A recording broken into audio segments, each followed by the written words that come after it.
What's Trending? Halo semuanya, ketemu lagi di What's Trending bareng Lea Baneza. Kali ini Lea mau bahas pro kontra wacana asuransi kendaraan bermotor di 2025. Jadi pemerintah berencana mewajibkan kendaraan bermotor diikutsertakan nih di asuransi Third Party Liability (TPL) mulai Januari 2025. TPL adalah program asuransi yang menanggung resiko tuntutan ganti rugi dari pihak ketiga jika kendaraan menyebabkan kerugian pada orang lain. Apabila kendaraan sudah didaftarkan pada asuransi TPL, maka korban bakal menerima nih penggantian kerugian material dan mendapatkan santunan dari asuransi. Otoritas Jasa Keuangan OJK mengatakan rencana program ini akan dijalankan tahun depan nih. Aturan ini bakal ditetapkan setelah Presiden Joko Widodo menaikkan peraturan pemerintah melalui Kementerian Keuangan terkait tindak lanjut dari Undang-Undang P2SK. Ketua Umum Asosiasi Asuransi Umum Indonesia Budi Herawan yang juga terlibat dalam penggodokan asuransi kendaraan bermotor ini mengungkap rencana ini tidak akan membebani masyarakat sebab mereka akan mengukur kemampuan warga plus 62. Nah, kalau soal pembayarannya nih, Budi mengatakan skema digital kemungkinan akan diterapkan. Misalnya memanfaatkan Artificial Intelligence atau AI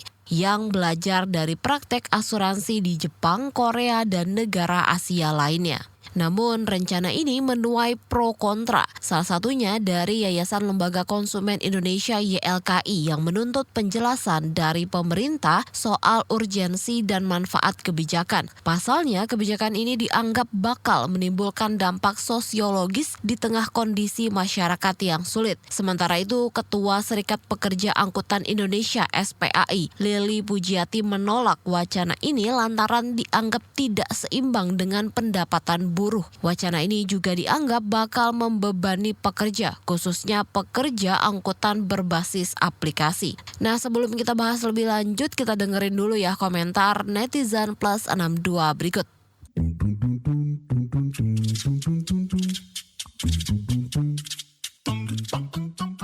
Yang pertama komentar dari Ethan XX.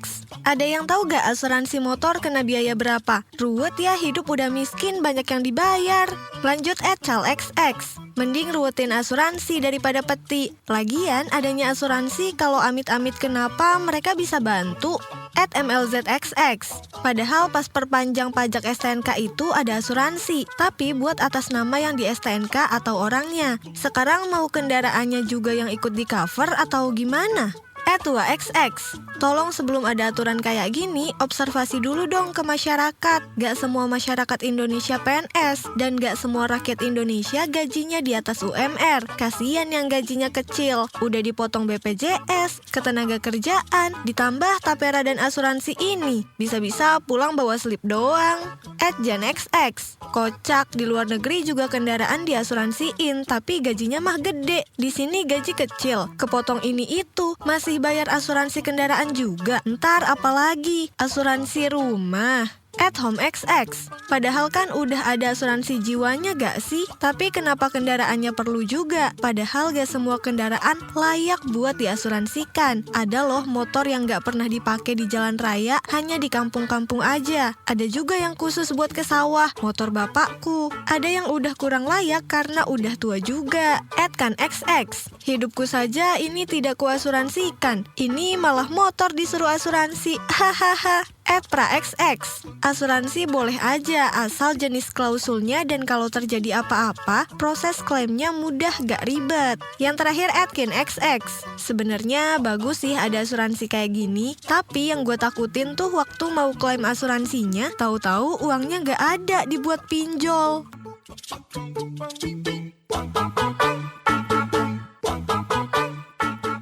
Melansir laman Otoritas Jasa Keuangan OJK, manfaat dari asuransi kendaraan bermotor adalah memberikan rasa tenang karena kendaraan terlindungi, lalu adanya penyediaan dana untuk perbaikan atau penggantian saat terjadi kerugian. Kalau premi asuransinya ditetapkan berdasarkan kondisi fisik, tipe, usia, lokasi penggunaan, fungsi dan penggunaan kendaraan, serta pengalaman peristiwa kerugian sebelumnya. Namun asuransi ini tidak menjamin kerugian akibat tindakan sengaja, pelanggaran lalu lintas, balapan, kampanye, menarik kendaraan lain, dikemudikan tanpa SIM atau di bawah pengaruh alkohol dan narkoba, serta perlengkapan tambahan yang tidak tercantum dalam polis. Anggota Dewan Komisioner OJK, Ogi Prastomiono mengatakan, program asuransi kendaraan bermotor akan diatur setelah mendapatkan persetujuan DPR. Nantinya OJK akan menyusun peraturan implementasi program asuransi ini. Ogi juga mengatakan program ini dimaksudkan untuk perlindungan finansial yang lebih baik apabila nanti terjadi kecelakaan. Ketentuan lebih lanjut mengenai penyelenggaraan program asuransi wajib tersebut akan diatur dengan PP setelah mendapatkan persetujuan dari DPR.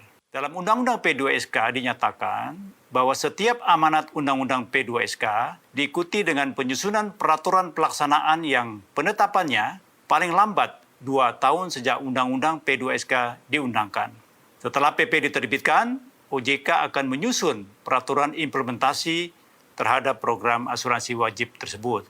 Program asuransi wajib TPL terkait kecelakaan lalu lintas dimaksudkan untuk memberikan pelindungan finansial yang lebih baik kepada masyarakat karena akan mengurangi beban finansial yang harus ditanggung oleh pemilik kendaraan jika terjadi kecelakaan. Nah, reporter KBR Nadia Julianti pun mewawancarai nih pengguna kendaraan bermotor soal pandangannya mengenai asuransi third party liability TPL tersebut. Kira-kira mereka setuju nggak ya sama rencana ini? Yuk kita simak aja. Kali ini Nadia mau nanya ini, bagaimana pendapat warga plus 62 tentang wacana asuransi kendaraan bermotor? Yang pertama, Nadia udah bareng Kak Aurel, warga Pamulang Tangsel nih. Kak, gimana sih tanggapan soal wacana wajib asuransi kendaraan bermotor? Setuju atau enggak sih?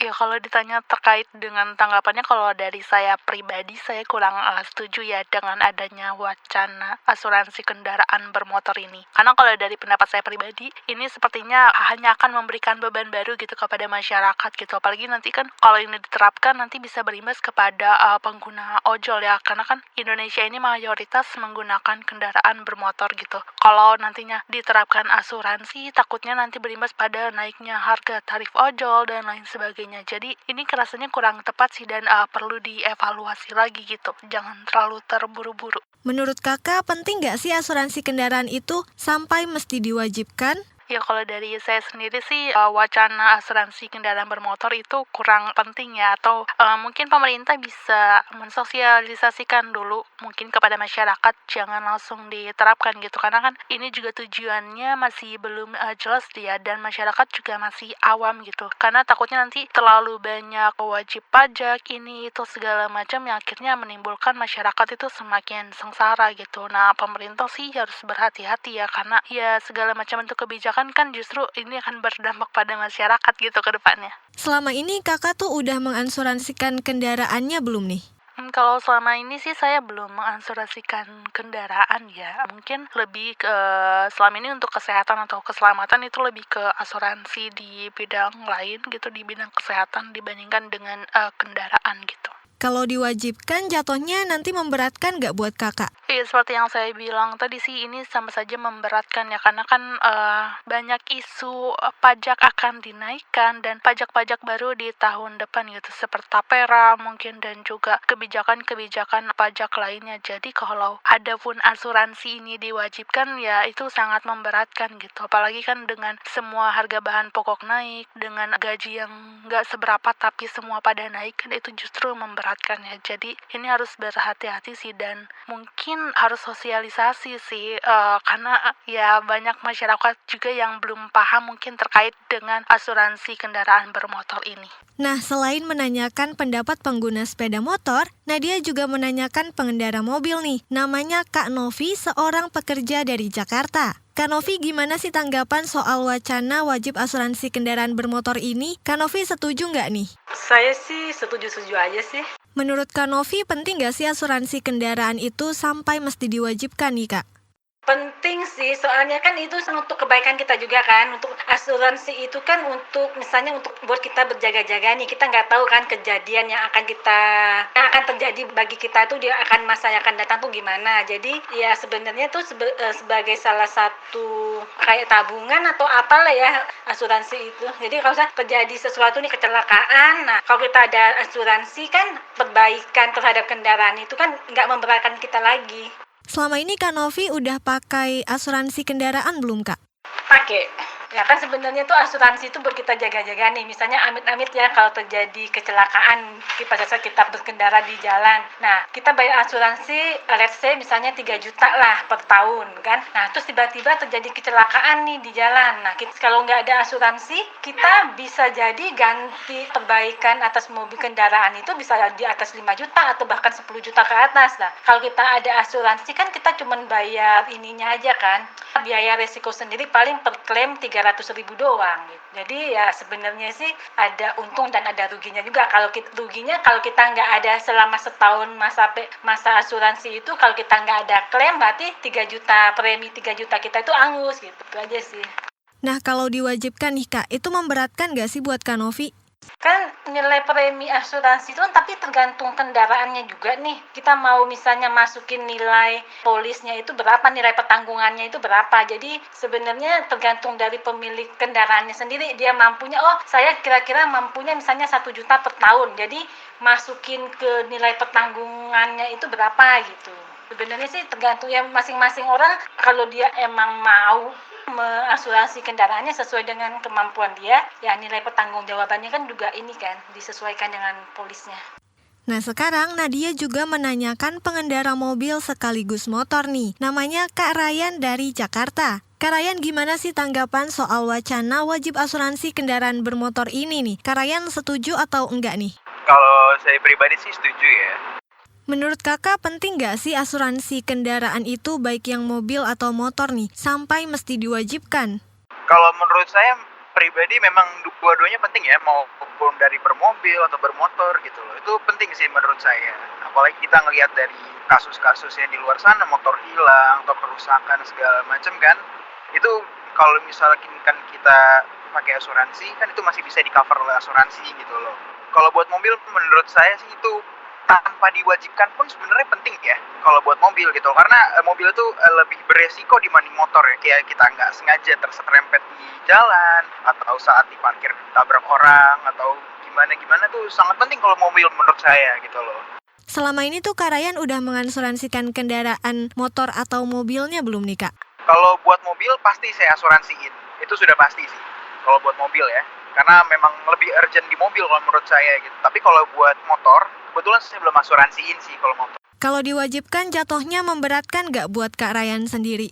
Kalau diwajibkan buat kendaraan bermobil, itu menurut saya nggak keberatan sama sekali ya, gitu loh.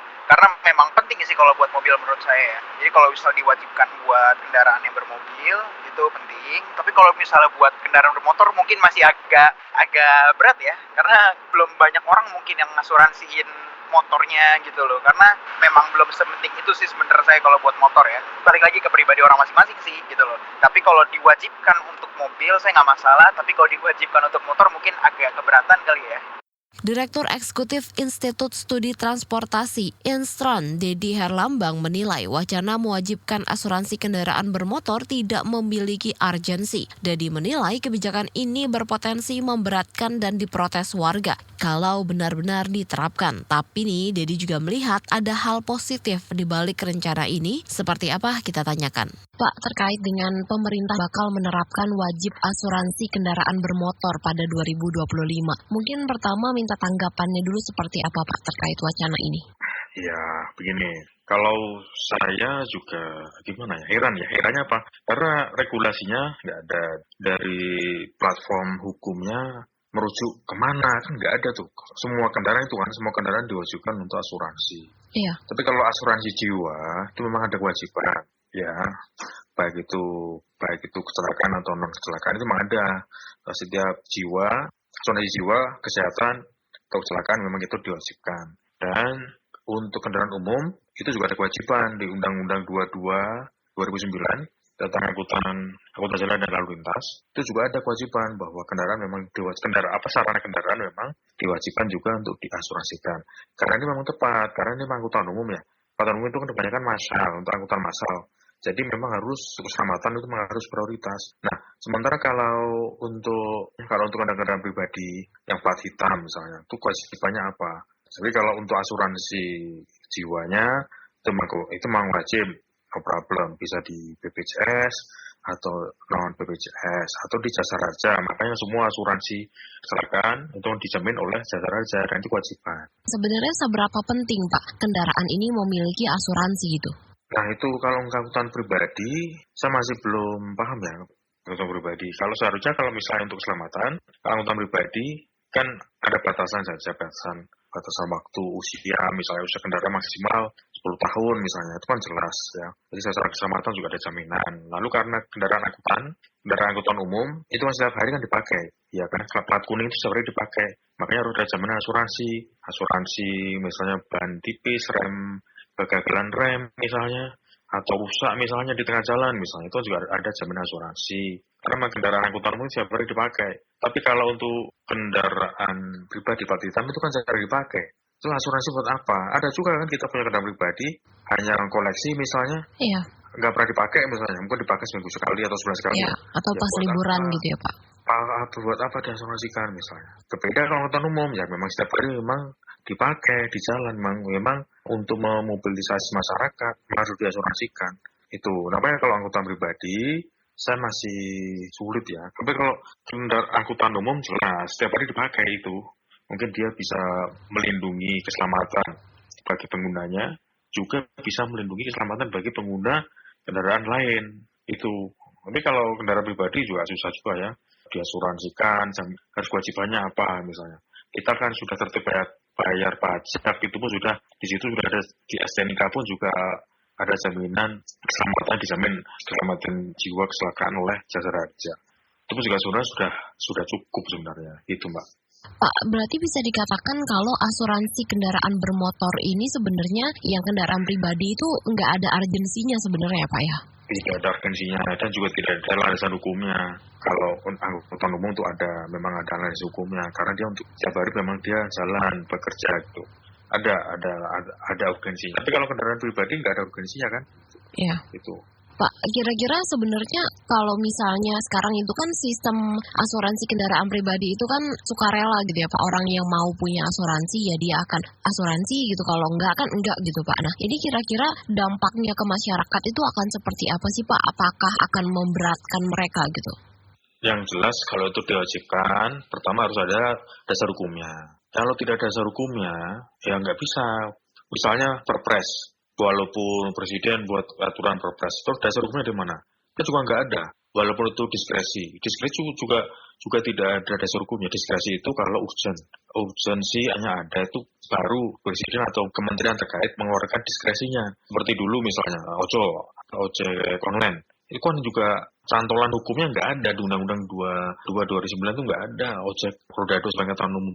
Tapi itu karena mendesak dan itu pun juga sudah aplikasi massal, makanya Menteri membuat diskresi menjadi peraturan Menteri. Kalau ini urgensinya apa misalnya? Misal kalau tidak ada asuransi kendaraan pada demo, pada rusuh gitu, kan juga enggak.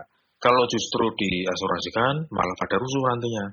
Karena tidak ada urgensinya gitu loh, itu Mbak. Pak, tapi terlepas dari wajib sama nggak wajibnya dari si asuransi ini sebenarnya kegunaan atau manfaat punya asuransi itu apa aja sih Pak? Terutama kalau asuransi kecelakaan itu jelas ya, itu sebenarnya untuk meringankan untuk owner, untuk pemilik kendaraan. Kalau semisal, kalau diasuransikan, entah itu oris atau tidak oris ya, mungkin luka lecet kesenggol motor lain itu pun diasuransikan, itu kan juga bisa nanti yang mengganti asuransi. Tapi asuransi sendiri kan juga tidak serta-merta terus kalau ada lecet sedikit mau diganti kan. Terus asuransi juga melihat ini ada unsur kesengajaan tidak, misalnya ini kerusakannya berapa persen, asuransi mau mengganti hanya bila terjadi kesalahan 50% atau 100% rusak, baru asuransi mengganti. Kan klausul di asuransi kan begitu, jadi tidak semua yang rusak pun juga mau mengganti kan. Itu makanya juga dari pengalaman produk asuransi kan selama kan tidak begitu, walaupun perusahaannya ternyata hanya sedikit, hanya 10%, tapi karena di klausul kontraknya asuransi mau mengganti bila kerusakan mencapai 5%, akhirnya sengaja dirusak misalnya, sengaja rusak sampai 5%. Di praktek-praktek seperti itu juga ada sebenarnya, juga banyak, dan itu pun juga sudah sering saya lihat juga ada seperti itu gitu. Jadi makanya saya lihat urgensinya apa, juga nggak ada urgensinya, karena itu kan juga tidak wajib gitu loh, entah dia rusak atau tidak juga tidak ada kewajiban, tetapi ada dampaknya kalau itu diwajibkan. Kemungkinan pengguna kendaraan pribadi itu juga bisa berkurang, ya, bisa berkurang karena membeli mobil atau motor roda 2 ada kewajiban asuransi, jadi orang akan terbatasi. Mungkin kalau dalam sisi transportasi mungkin bagus ya, karena pengguna kendaraan pribadi itu secara tidak langsung akan dibatasi, sehingga pengguna kendaraan ini tidak membludak seperti sekarang. Sekarang kan banyak sekali tidak kontrol, setiap hari orang bisa beli, setiap hari orang bisa 1 atau 2 mobil, bahkan satu rumah mobilnya banyak misalnya, istri punya, suaminya punya, anaknya punya semua misalnya, satu-satu misalnya. Itu kalau keluar semua kan jadi jalan jadi macet. Dan apalagi sekarang pajak progresif juga dihapus. Nah, berarti kan orang tidak ada kontrol lagi untuk membatasi jumlah kendaraan. Nah, dengan adanya asuransi ini dalam sektor transportasi bagusnya yaitu jadi seperti saya bilang tadi, kepemilikan kendaraan itu juga akan terbatasi, sehingga banyak masyarakat beralih kepada angkutan umum, sehingga balancing antara push and pull. Push itu menekan penggunaan kendaraan pribadi, untuk menekan bagaimana cara ditekan, salah satunya diasuransikan semua wajib. Lalu yang keduanya itu adalah pull, bagaimana menarik masyarakat ini menggunakan angkutan umum. Jadi balancing. Jadi tidak hanya menyediakan angkutan umum massal seperti MRT, LRT, tapi tidak ada naik. Tetapi karena sudah dibatasi, bukan pajak, tetapi asuransi, makanya pengguna kemungkinan juga akan proyeksi saya, kalau memang benar-benar diwajibkan, kepemilikan kendaraan pribadi kemungkinan juga akan berkurang. Gitu Mbak kira-kira. Pak Dedi, terima kasih ya Pak ya. Baik, oke. Abu Dhabi memproyeksikan di masa depan pelancong tidak perlu lagi membawa dokumen paspor dan visa untuk masuk ke negaranya. Namun mereka nanti cukup scan wajah dan jari. Saat ini ibu kota Uni Emirat Arab itu tengah membangun proyek biometrik Smart Travel di Bandara Internasional Zayed. Proyek ini dikerjakan dengan otoritas federal untuk identitas, kewarganegaraan, bea cukai, dan keamanan. Diproyeksikan teknologi biometrik yang dikembangkan mampu mengotentikasi pelancong dan tidak perlu lagi meregistrasi saat hendak terbang atau sampai di Bandara Internasional Zayed. Biometrik adalah pengukuran biologis atau karakteristik fisik yang dapat digunakan untuk mengidentifikasi individu. Setiap hari berkutat dengan berbagai urusan di kantor, pekerja di Tiongkok membuat tren baru olahraga di tempat kerja. Pekerja negara tirai bambu ini menyelipkan waktu berolahraga sambil bekerja. Caranya dengan jogging sambil membawa laptop, mengangkat bekal makanan sebagai ganti barbel, melakukan yoga sambil beribadah atau pilates di atas kursi. Olahraga ini disebut 5 minutes quick charge workout. Umumnya pekerja di Tiongkok bekerja 5 hari dalam seminggu dan bekerja mulai jam 8.00 sampai pukul 18.00 waktu setempat. Pemerintah Thailand mengumumkan target wisatawan mancanegara masuk ke wilayahnya di 2025 sebanyak 40 juta orang. Ketua Dewan Otoritas Pariwisata Natria Tawifong mengatakan, pemerintahan Thailand cukup ambisius di sektor pariwisata, di mana 2025 ditargetkan sektor pariwisata mampu meraih 94,16 miliar US dollar atau lebih dari 1.500 triliun rupiah. Beberapa rencana menarik wisatawan mancanegara pun disiapkan pemerintah Thailand, di antara mengadakan acara-acara besar, menawarkan paket wisata sesuai preferensi turis. Ini dilakukan lantaran Natria melihat adanya perubahan preferensi wisatawan setelah masa pandemi COVID-19 selesai.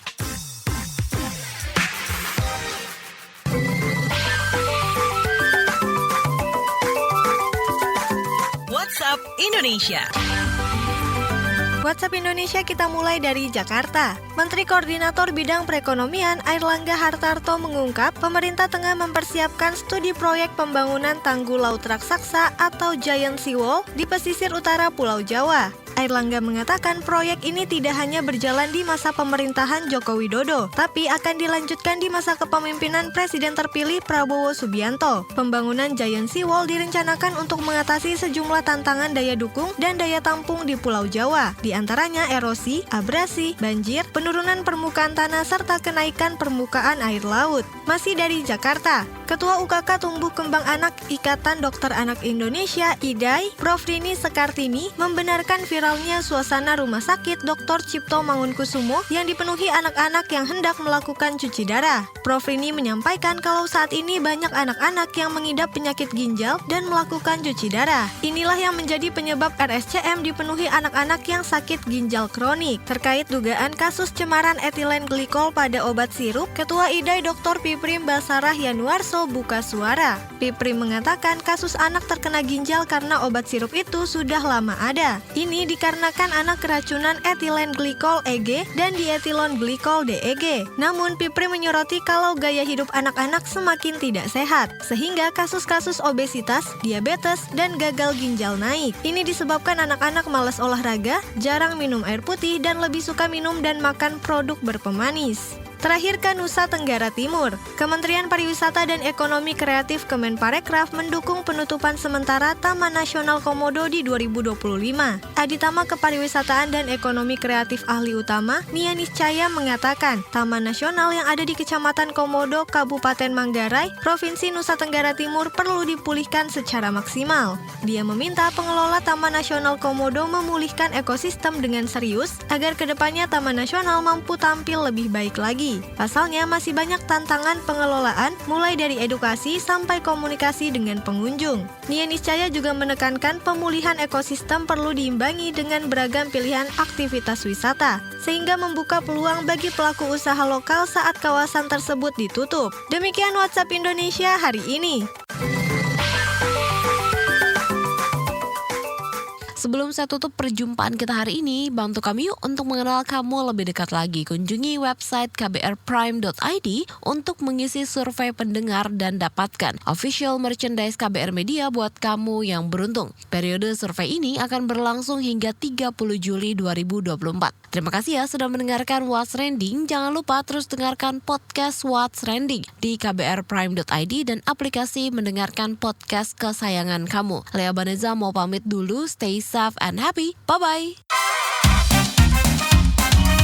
Kamu lagi dengerin podcast What's Trending.